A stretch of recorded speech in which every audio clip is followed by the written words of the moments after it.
दोस्तों नमस्कार।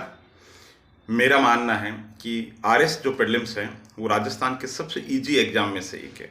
हो सकता है आप मेरी बात से सहमत नहीं हो, लेकिन दोस्तों इसका कारण मैं बताता हूँ। कारण क्या है? आरएस प्रीलिम्स का एग्जाम है, कट ऑफ बहुत कम है, पहली बात। दूसरे जो सवाल पूछे जाएंगे ना वो बेतुके नहीं पूछे जाएंगे, जैसे कि दूसरे बहुत से एग्जाम है उनमें क्वेश्चन ऐसे ऐसे पूछ लिए जाते हैं जिनका कोई तुक नहीं होता। लेकिन आरएस प्रीलिम्स के अंदर पिछले 4 जो मौके हैं उनकी अगर मैं बात करूँ तो सवाल टू द पॉइंट होते हैं और बिल्कुल सिलेबस के इर्द गिर्द ही होता है, सिलेबस से इधर उधर भटकते ही नहीं है।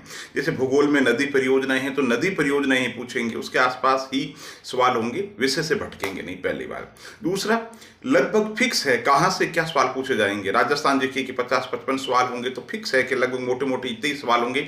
तो आपको तय करना है कि सबसे ज्यादा ध्यान किस पे देना है, क्या साहब राजस्थान जीके पे देना, बहुत ज्यादा ध्यान। दूसरा, राजस्थान की आर्थिक समीक्षा के काफी क्वेश्चन होते हैं, 15-20 होते हैं। हाँ साहब ये सॉफ्ट है और इजीली इसको तैयार कर सकते हो। आर्थिक समीक्षा के घोटे मारो, उसको अच्छे तरीके से तैयार करो, कोई दिक्कत नहीं। फिर अगर आप आर्ट्स से हैं तो संविधान के जो सवाल पूछे जाते हैं वो लगभग अच्छे तरीके से आप कर सकते हैं, उनमें कोई दिक्कत नहीं। आप उसके लिए एम लक्ष्मीकांत पढ़ सकते हैं, है ना, बहुत अच्छी किताब है। और एम लक्ष्मीकांत में इसलिए कहता हूँ क्योंकि मेंस में भी आपके काम आएगी। चलिए, एम लक्ष्मीकांत राजस्थान जी के लिए राजस्थान बोर्ड की जो पुस्तकें हैं वो आप पढ़ सकते हैं, या कोई एक गाइड है अगर आपको लगे तो वो पढ़ सकते हैं। कोई भी जो राजस्थान के सिलेबस जो है प्रारंभिक परीक्षा का उसको कवर करे तो कोई भी जो स्तरीय गाइड और जो स्तरीय पुस्तकें आपको लगे उन पर फोकस करो तो राजस्थान जी के आर्थिक समीक्षा करने से और संविधान यहाँ तक करने से ठीक ठाक स्थिति के अंदर आप पहुंच जाओगे।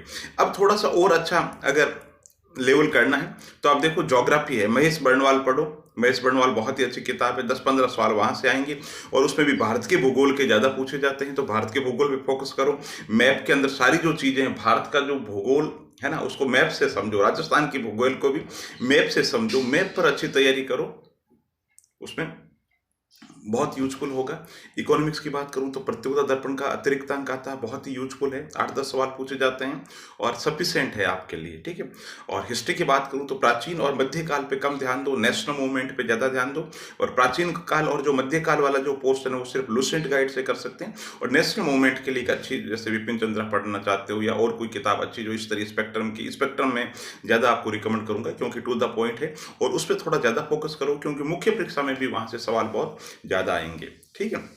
और साइंस की मैं अगर बात करूं तो साइंस के लिए आप लूसेंट पढ़ सकते हैं। साइंस के अगर आप आर्ट्स कैंडिडेट हैं, आपको लग रहा है कि साइंस पे अच्छी पकड़ नहीं है, तो आप यूट्यूब के वीडियो जो साइंस के अकॉर्डिंग सिलेबस सुन लीजिए, आपके लिए पर्याप्त है।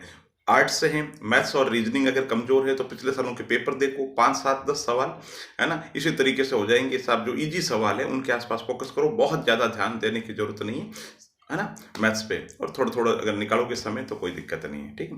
तो मोटा मोटी जो बातें हैं। और करंट अफेयर्स की बात करूं तो मैं आपको कहूंगा मूमल जो मैगजीन है वो पढ़ लीजिए, और गहराई में जाना चाहते हो तो प्रतियोगिता दर्पण जो है वो पढ़ सकते हैं। और परीक्षा के दिनों के अंदर मार्केट के अंदर जो कोई गाइड आती है ना, जैसे लक्ष्य निकालता है या कोई भी निकालता है ना, वो आप पढ़ सकते हो, कोई दिक्कत नहीं। तो 10-15 सवाल वहाँ पे होते हैं, वहाँ भी 8-9 सवाल इजीली कर सकते हैं। तो मोटा मोटी प्रारंभिक परीक्षा के अंदर कोई दिक्कत नहीं है, लोड लेने की जरूरत नहीं, बस सिलेबस के इर्द गिर्द पिछले सालों को पेपर देखते हुए आप तैयारी कीजिए। बहुत ईजी एग्जाम है, ठीक, नहीं हो उसके लिए बहुत टफ है, ठीक है। लेकिन अगर हो जाए तो उसको पूछो तो वो कहेगा कि बहुत ही ईजी है, लेकिन लापरवाही से लेने की जरूरत नहीं है। लेकिन प्रारंभिक परीक्षा की तैयारी इस तरीके से करो कि सिलेबस मेंस का भी जो टॉप कॉमन टॉपिक वो आपको साथ में याद हो जाए। जैसे कि सपोज करो आप भारत का भौगोलिक विभाजन पढ़ रहे हैं भारत के अंदर, तो खटाखट बिना किसी किताब के हो जाना चाहिए, हाँ साहब ये हिमालय का वर्गीकरण, ओके साहब, ठीक है। तो इस तरीके से जो चीजें हैं आपको याद होनी चाहिए। जो ही आपको पूछे भारत की बहुउद्देश्य परियोजना, हाँ साहब ये भाखड़ा नंगल है, ये दामोदर है, ये है, इस नदी पे है, ये बांध है, इस तरीके से तैयारी करो। और दोस्तों, प्रतियोगी परीक्षाओं की तैयारी करते हुए बिल्कुल नेचुरल रहो। जैसे मैं अभी आपसे बात कर रहा हूँ तो मुझे किसी चीज़ का डर नहीं, इजी वे के अंदर, जैसे घर परिवार के अंदर बात करते हैं ना, किसी पे प्रभाव है। मैं ये भी नहीं चाहता कि मैं जो बोल रहा हूँ उससे आप प्रभावित हो। मेरा मन है कि मैं मेरी बात है आप तक संप्रेषित करूँ। तो आप भी आरएस की तैयारी कर रहे हो तो उस दौरान ये सोचो कि मेरा कर्म है, निष्काम कर्म योद्धा की तरह मुझे अपना कर्म करना है, मुझे अपना सिलेबस करना है। सिलेक्शन होगा कि नहीं होगा ये तनाव मुझे अभी नहीं लेना, मुझे मेरा पूरा का पूरा जो सिलेबस है वो फोकस करना है, सिलेबस याद करना है, उससे संबंधित एमसीक्यू क्वेश्चन समय समय पे मिलाने हैं ताकि लेवल पता चलता रहे। ज़्यादा से ज़्यादा टेस्ट सीरीज के अंदर सप्ताह में कम से कम एक बार है ना, एक टेस्ट सीरीज का कोई एक पेपर सॉल्व कर ले। बहुत बहुत धन्यवाद।